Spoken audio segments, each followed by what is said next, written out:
में आप सभी व्यूअर्स का एक बार फिर से स्वागत है। तो होप करता हूँ आप सभी काफ़ी अच्छे होंगे और काफ़ी अच्छी तरीके से प्रैक्टिस कर रहे होंगे।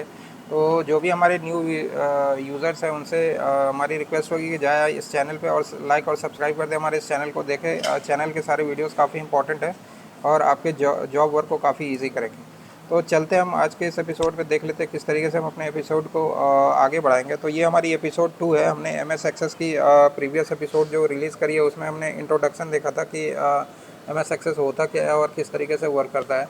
तो उसका एक तरीके का ओवरव्यू हमने अपने लास्ट एपिसोड में ले लिया था। तो इस एपिसोड में हम आगे बढ़ेंगे और देखेंगे किस तरीके से हम डेटाबेस को क्रिएट करते हैं, यानी कि डेटाबेस होता क्या है और किस तरीके से हम डेटाबेस को अपने एम एस एक्सेस के अंदर क्रिएट करते हैं और किस तरीके से उसे सेव करते हैं। और ये सारा कुछ हम जान लेंगे अपने एम एस एक्सेस के क्या क्या एलिमेंट्स होते हैं, ये सारा कुछ हम देखेंगे।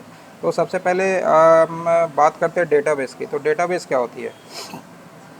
तो जैसा कि आप जानते हो कि डेटाबेस जो होती है कि organised collection of structured information होती है, यानी कि जब भी हमारी इन्फॉर्मेशन जो है कि स्कैटर्ड होती है उसको हम एक जगह पे ऑर्गेनाइज करके और स्ट्रक्चर करके रखते हैं एक पर्टिकुलर प्लेस पे। तो और वो एक इलेक्ट्रॉनिक इन्फॉर्मेशन होती है, तो उसी इन्फॉर्मेशन को हम एज अ डेटाबेस बोलते हैं। ठीक है। तो डेटाबेस वेरियस काइंड्स की हो सकती है, जैसा कि मान लो कि अभी करेंटली जो हमारी ये जो डेटाबेस होगी वो एक्सेस डीबी होगी, यानी कि एक्सेस की डेटाबेस होगी। कुछ डेटाबेसेस हमारी एसक्यूएल की होती है। ठीक है। कुछ एसक्यूएल सर्वर पे हमारी डेटा मेंटेन होती है और अदर प्लेटफॉर्म्स पे मेंटेन होती है। तो यहाँ पे प्लेटफॉर्म्स अलग अलग हो सकते हैं डेटाबेस के। और यहाँ पे अब जैसे डेटाबेस किस किस तरीके की होती है, तो ये नीचे कुछ एग्जांपल्स दिए हुए हैं। जैसे कि मान लो स्कूल की इन्फॉर्मेशन हो गई, कॉलेज की इन्फॉर्मेशन हो गई, यानी कि कॉलेज के अंदर जो भी एक्टिविटीज़ हो रही है उन वहाँ पे कितने तरीके की फ़ाइल्स बन रही है, और ये सारा कुछ ये कॉलेज की डेटाबेस हो गई। इसी तरीके से हमारी रिटेल सेल्स इन्फॉर्मेशन, यानी कि मार्केटिंग से रिलेटेड इन्फॉर्मेशन की डेटाबेस हो गई। जो भी हमारे रिटेल शॉप्स वगैरह हैं वो किस तरीके से अपने रिटेल सेल्स को मैनेज करते हैं और किस तरीके से अपनी इन्वेंट्री को मैनेज करते हैं। तो ये सारा सेल्स इन्फॉर्मेशन जो होती है वो रिटेल सेल्स इन्फॉर्मेशन उनकी एक अलग डेटाबेस होती है। ठीक है। मेडिकल बिलिंग में अगर हम जाते हैं, हॉस्पिटल्स की अलग डेटाबेस होती है। पेशेंट से रिलेटेड जो भी इंफॉर्मेशन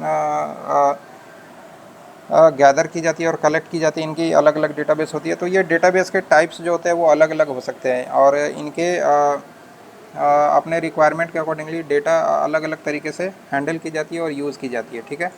तो अभी के लिए हम बस ये जानते हैं कि डेटाबेस होती क्या है। तो ये एक ऑर्गेनाइज कलेक्शन है, कलेक्शन ऑफ डेटा है। ठीक है। तो एम एस एक्सेस के अंदर जो डेटा बेस जो होती है उसकी जो एक्सटेंशन होती है वो dot A C C D B करके होती है, यानी कि एक्सेस की जो डेटाबेस होती है उसकी एक्सटेंशन उस तरीके से उसकी फ़ाइल को सेव की जाती है। तो अब हम चलते हैं, देख लेते हैं किस तरीके से हम डेटाबेस को क्रिएट करेंगे। तो सबसे पहले हम अपने एम एस एक्सेस को ओपन कर लेते हैं। तो मेरी 2016 है एम एस एक्सेस की, तो मैं एक बार एम एस एक्सेस के को ओपन कर लेता हूँ।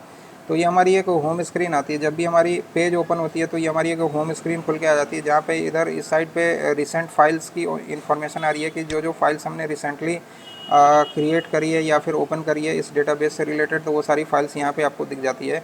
ओपन अदर फाइल्स, यानी कि कुछ और भी फाइल्स आप यहाँ पे ओपन करना चाहते हो जो कि यहाँ पे नहीं दिख रही है बट वो आपके सिस्टम पे सेव है, तो ओपन अदर फाइल्स करके भी आप वहाँ से वो फाइल को ब्राउज़ करके अपने इस डेटाबेस पे सेव कर सकते हो। ठीक है। अब यहाँ पे काफ़ी तरीके के यहाँ पे टेम्पलेट्स होते हैं, प्री डिफाइंड टेम्पलेट्स। जिस तरीके की टेम्पलेट की आपकी रिक्वायरमेंट है और किस तरीके से आप अपने डेटाबेस को डिफ़ाइन करके और डिज़ाइन करना चाहते हो उस रिक्वायरमेंट के अकॉर्डिंगली, तो यहाँ पे माइक्रोसॉफ्ट ने कुछ प्री डिफाइंड टेम्पलेट्स दे रखी है, उस टेम्पलेट्स को भी आप यूज़ कर सकते हो। वैसे यहाँ पे एक ब्लैंक डेस्कटॉप डॉक्यूमेंट करके होती है जो कि हमारी ब्लैंक डेटा टाइप होती है, डेटाबेस होती है जब भी हम फर्स्ट टाइम अपने डेटाबेस को यूज़ करते हैं। तो यहाँ पे इसको एक्सेस करने का भी दो तरीके से हम इसको एक्सेस कर सकते हैं। एक तो होता है कि बाई ए सिंगल क्लिक। ठीक है। एक बार ऐसे ही हम अगर सिंगल क्लिक करते हैं तो सिंगल क्लिक पे यहाँ पे ये फाइल नेम बोलता है कि आपको किस तरीके की अपने डेटाबेस की फ़ाइल नेम क्या देनी है। तो जैसे मान लो कि मैं दे देता हूँ इसको स्कूल इन्फॉर्मेशन। ठीक है। मैं स्कूल इन्फॉर्मेशन देता हूँ और यहाँ पे आप देख सकते हो ये हमारी जो लोकेशन है ये सी पे यूज़र्स और पीसी और उसके बाद डॉक्यूमेंट्स, यानी कि डॉक्यूमेंट्स में ये सेव हो रही है। अगर इसकी लोकेशन को मुझे चेंज करनी है तो फोल्डर को क्लिक करूँगा और यहाँ से यहाँ पे डेस्कटॉप को सिलेक्ट कर लूँगा। तो ये हमारी जो डेटाबेस होगी ये हमारी डेस्कटॉप पे बन जाएगी। तो इसको एक बार ओके कर देते हैं और नीचे अब देख सकते हो यहाँ पे पाथ भी इसकी चेंज हो गई है उसके अकॉर्डिंगली, और नीचे क्रिएट का ऑप्शन आता है, आप क्रिएट को क्लिक कर सकते हो। ठीक है, तो जैसे ही मैंने क्रिएट को क्लिक किया तो आप देख सकते हो यहाँ पे फाइल की नेम चेंज हो गई है, स्कूल इन्फॉर्मेशन डेटाबेस हो गई है, और ये यहाँ पे उसकी लोकेशन भी दिख रहा है, जो भी लोकेशन हमने डाला था उसके अकॉर्डिंगली इसकी फ़ाइल की लोकेशन भी हमारे पास सेव हो गई है। तो ये तो हो गई एक तरीके से किस तरीके से हम डेटाबेस की फ़ाइल क्रिएट करते हैं। ठीक है, तो अब ये चीज़ हो गई।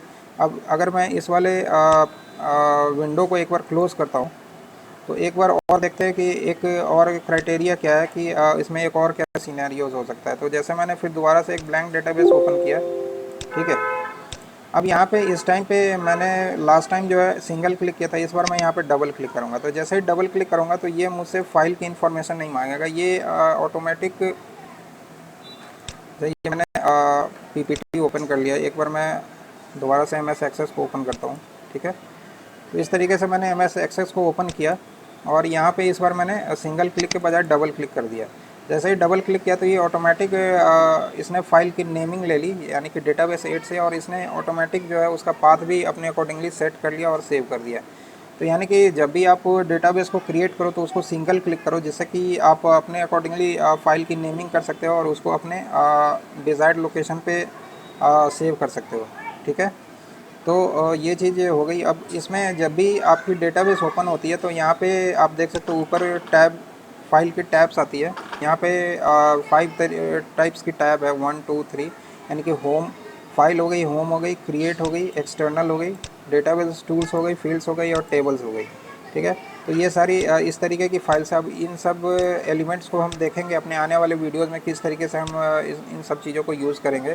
तो मेनली ये सारी फाइल्स की टैब्स है, और यहाँ पे टैब के नीचे जो ये रिबन्स आ रही है इस पर डिफरेंट डिफरेंट एलिमेंट्स आ रहे हैं। तो ये सारे एलिमेंट्स होते हैं कि यानी किस तरीके के एलिमेंट्स को आपको यूज़ करना है अपने प्रोजेक्ट में, यानी कि अपने सपोज दैट कि टेबल को क्रिएट करना है या फॉर्म को डिज़ाइन करना है या क्वेरी करनी है, तो आप किस तरीके से इन एलिमेंट्स को यूज़ करोगे। तो ये सारी एलिमेंट्स आपको 1 बाय 1 देखोगे आने वाले एपिसोड में। अब उसके नीचे जब हम आते हैं लेफ्ट हैंड साइड पे नीचे की तरफ, तो ये फाइल की एक्सप्लोरर है, यानी कि ये ऑब्जेक्ट एक्सप्लोरर विंडो है। यहाँ पे आप एम एस एक्सेस के अंदर जितने भी तरीके के ऑब्जेक्ट्स को बनाओगे वो सारी ऑब्जेक्ट्स यहाँ पे दिखेगी, यानी कि टेबल, ठीक है, क्वेरी, फॉर्म और रिपोर्ट, ये सारा कुछ जो आपको इधर ही दिख जाता है। ठीक है, तो ये डिस्कस करेंगे जब भी हम नेक्स्ट एपिसोड से जब हम स्टार्ट करेंगे अपने क्रिएशंस करना, तो ये सारी चीज़ें हम वहाँ पे देख लेंगे। ठीक है, अब इसके बाद जो ये सेंट्रल में जो ये जो एक्सेस एरिया है, ये हमारी वर्किंग एरिया होती है, यानी कि इसी एरिया पे हमें वर्क करना होता है। जो भी हम वर्क करेंगे हम इसी अपने सेंट्रल एरिया पे वर्क करेंगे, जिसको हम वर्किंग एरिया बोलते हैं।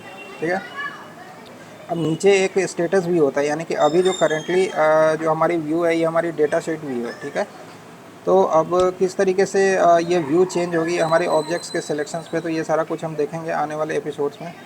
तो आज जो है आज के इस एपिसोड में हमने डिस्कस कर ली किस तरीके से हम डेटाबेस को क्रिएट करते हैं, यानी कि डेटाबेस की फ़ाइल को बनाते हैं, और किस तरीके से यहाँ पे जब हमारी किस किस ऑप्शंस को यूज़ करते हैं।